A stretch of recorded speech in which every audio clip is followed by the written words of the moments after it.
बिस्मिल्लाहिर्रहमानिर्रहीम। आज सीपीसी पर यानी सिविल प्रोसीजर कोड पर हमारा पहला लेक्चर है।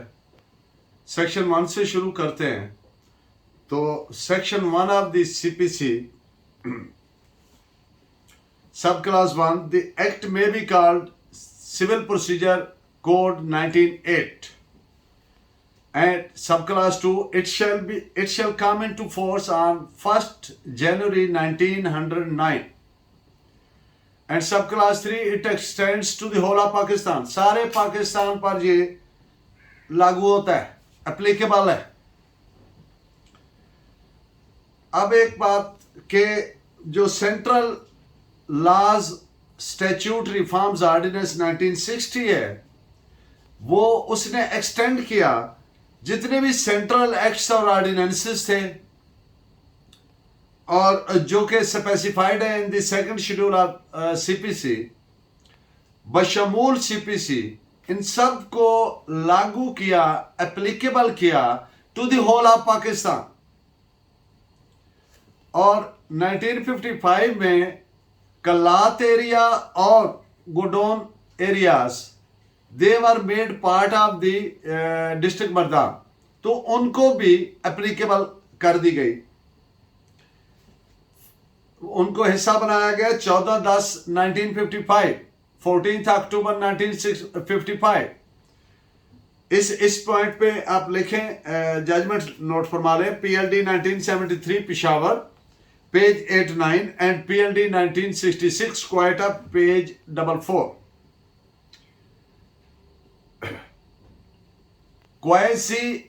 क्वासी जुडिशियल ट्राइब्यूनल, ये जो मैंने वर्ड बोला क्वासी, इसके स्पेलिंग है QUASI, इसलिए स्पेलिंग बोल रहा हूं। कोई इसको पढ़ता है क्वासी, कोई कुसाई बोलता है। इसका प्रॉपर जो प्रोनाउंसिएशन है that is quasi. Quasi it means के गोया, सेमी, हैविंग सम रिजेम्बलेंस, यानी कुछ ना कुछ मुशाबहत जो रखता हो।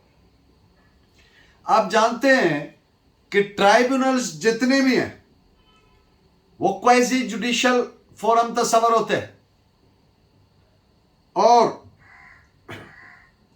जितने भी कोर्ट्स हैं working under special statute, special law, और वो एक क्वासी जुडिशियल फोरम ट्राइब्यूनल में काम करते हैं। यानी फॉर इंस्टेंस कोई एनवायरमेंटल ट्राइब्यूनल है, रेंट ट्राइब्यूनल है, तो इस तरह की बेशुमार ट्राइब्यूनल्स हैं, तो they are working under special law. तो उनकी जो हैत है, फॉर्म है, वो क्वासी जुडिशियल है। तो वो तमाम ट्राइब्यूनल्स कैन बारो the equitable principles of CPC for dispensation of justice, लेकिन वो अपने स्पेशल लॉ की कुछ स्पेसिफिक प्रोविजन जो है, जो अगर हटके है उससे डेविएट नहीं कर सकते, उससे नहीं हट सकते। उसकी रीजन है कि जो स्पेशल लॉ है वो प्रिवेल करता है, उसके मुताबिक चलना है। जो ब्रॉड प्रिंसिपल्स हैं सीपीसी के, मसलन for instance natural rights to be heard is natural fundamental right वगैरह, so on and so forth. तो वो जितने भी मेन प्रिंसिपल्स हैं, इक्विटेबल जिनको बोलते हैं। आप जानते हैं equitable means a natural sense of fairness. Equitable का मकसद है कि जिसको जमीर कहे कि ये दुरुस्त है। In natural sense of fairness, equitable, implying justice dictated by law is equitable। तो बात क्या हुई कि जो ट्राइब्यूनल्स हैं, यानी वो स्पेशल लॉ के तहत काम कर रहे हैं, वो अब इसके ब्रॉड प्रिंसिपल्स को इन्वोक कर सकते हैं, और सिर्फ एक जगह पे जहां पे कोई स्पेसिफिक प्रोविजन है स्पेशल लॉ की, तो वो उसी पे जाएंगे, उससे डेविएट नहीं करेंगे।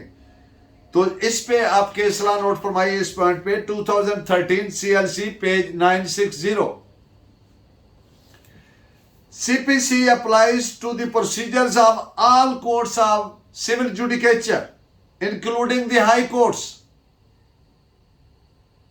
Civil judicature means civil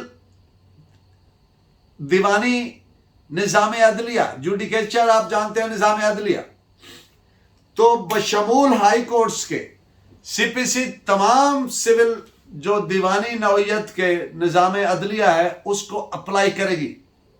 this is इस पे केस लॉ नोट फरमाएं, PLD 1970 supreme court page 1। CPC does not affect any special or local law or any special jurisdiction or power or any special form of procedure provided by some special law। किसी भी दिगर special law है। For instance मैं एक मिसाल दूं कि पंजाब में rent laws आ गए, अब वो एक स्पेशल लॉ है, उसके तहत एक रेंट ट्राइब्यूनल है।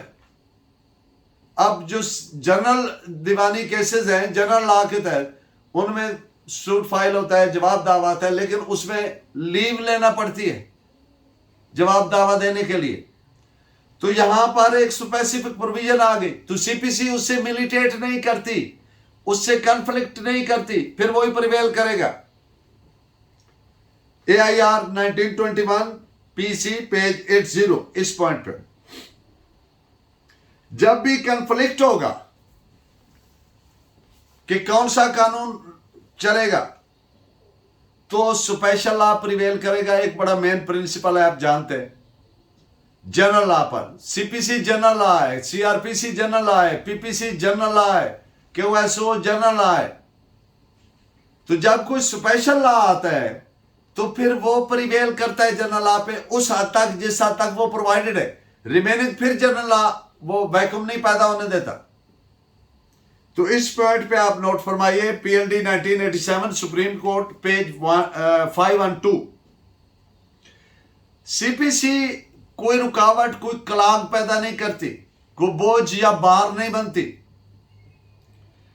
ये अदालत को इंसाफ के तकाजे पूरे करने के लिए ट्रायल, अपील, निगरानी के दौरान जिस भी तरह के इश्यूज पैदा होते हैं उसको कोर्ट के लिए फैसिलिटीज पैदा करती है for the smooth working of the system.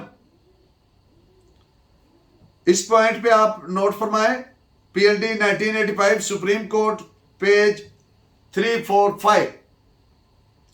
CPC is a complete code because it is provided a comprehensive mechanism, comprehensive Jamia, जो हर सूरत हर पहलू का इहाता करता है, हर इवेंचुअलिटी जो पैदा हो सकती है उसको कवर करता है, उसके लिए प्रोविजन मौजूद है। इसलिए ये कंप्रीहेंसिव कोड है, मुकम्मल ज़ाब्ता है, कंप्लीट कोड है। हर तरह के मसाइल जो अपील, निगरानी, दावा के दौरान पैदा हो सकते हैं उनका हल निकालता है, इसकी प्रोविजंस मौजूद है। सो दिस इज, ये जो बातें की इन पे अथॉरिटी नोट फरमाए, 2007 PCR LJ 1082। कोर्ट जो है वो बाउंड है कि CPC को अप्लाई करे जब तक कि कोई स्पेसिफिकली किसी दिगर कानून के तहत डिबार ना किया गया हो, रोका ना गया हो। तो अदरवाइज कोर्ट के पास कोई ऑप्शन नहीं है। CPC हर सूरत कोर्ट बाउंड है, पाबंद है, उसको अप्लाई करे इन लेटर एंड स्पिरिट।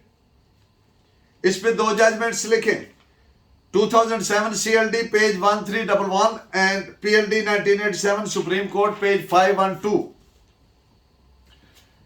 जो सर्विस ट्राइब्यूनल है that shall be deemed to be a civil court. जब वो सिविल कोर्ट तस्वर होगी तो CPC उसको अप्लाई करेगी। इस पे आप नोट फरमाएं, 2007 SCMR पेज 855। अदालत पाबंद है कि वो CPC को इन लेटर एंड स्पिरिट इसके असल सेंस में इस तरह इस्तेमाल करे कि इसकी तमाम जो कोऑर्डिनेटेड प्रोविजंस हैं सारी एक इंटीग्रेटेड सिस्टम है, ताकि वो आपस में इंटरलिंक रहें और कोई ऐसी प्रोविजन जो उससे लिंक्ड है रिडंडेंट ना हो जाए, जायद या फालतू ना हो जाए।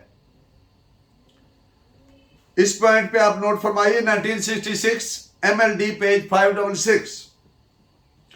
कोई भी कोर्ट, कोई भी ट्राइब्यूनल सीपीसी अप्लाई कर सकता है जब तक कि स्पेसिफिकली किसी दिगर कानून के तहत मना ना किया गया हो, डिबार ना किया गया हो। This is reported as PLD 1984 Quetta page 153। CPC is primarily meant for streamlining and canalizing the judicial system. Streamlining का मतलब है कि मुजामत को रोकने वाला हालात पैदा करना, कैनालाइजिंग टू कीप इट गोइंग, कि इसका फ्लो जारी रहे। सीपीसी वो सूरत पैदा करती है। इसका primary objective streamlining and canalising the process of court for the safe administration of justice, और इसकी जो कंप्लायंस है, इस पर जो अमल दरामद है सीपीसी पर, दैट इज मैंडेटरी।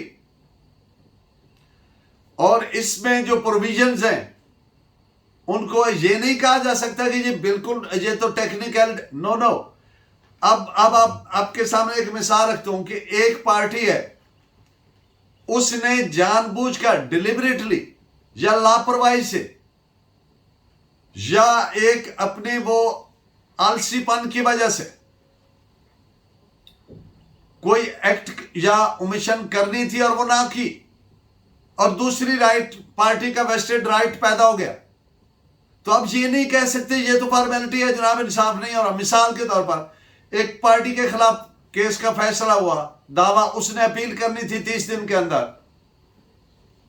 तो 30 दिन के अंदर अपील नहीं की,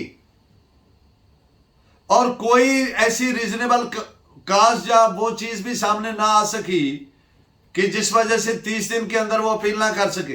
अब क्या हुआ, जिस दिन 30 दिन पूरे हुए, दूसरी पार्टी का एक वेस्टेड राइट पैदा हो गया। किसने पैदा किया? कानून ने। तो अब it cannot be termed share technicality और फॉर्मेलिटी। जब एक दूसरी पार्टी का किसी एक पार्टी की नेग्लिजेंस की वजह से, आप जानते हैं law helps the vigilant and not the indolent. कानून से फायदा लेने के लिए, कानून के तहत अपने हक हकूक लेने के लिए विजिलेंट होना जरूरी है। ये नहीं कि आप लापरवाही से चलते रहें, अब नेग्लिजेंट रहें और आप कहें जब आप जी मुझे ख्याल आ गया अब मैं आ गया, ऐसा नहीं है। जैसी चीजें प्रोवाइडेड है वैसी ही करनी होती है। तो इसलिए ये मैच टेक्निकलिटीज नहीं है। तो इन पॉइंट्स पे आप जजमेंट नोट फरमाएं। 2007 CLC पेज 401। सीपीसी एक एग्जॉस्टिव कोड है, हर तरह की सूरत हाल को कवर करता है, अहाता करता है हर पहलू का, और कंप्लीट एक मैकेनिज्म प्रोवाइड करता है for disposal of cases in accordance with law, according to facts and law.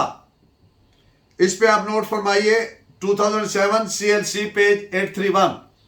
So please keep watching, keep guiding me by your valuable comments. Thank you very much. Allah ne ke baad.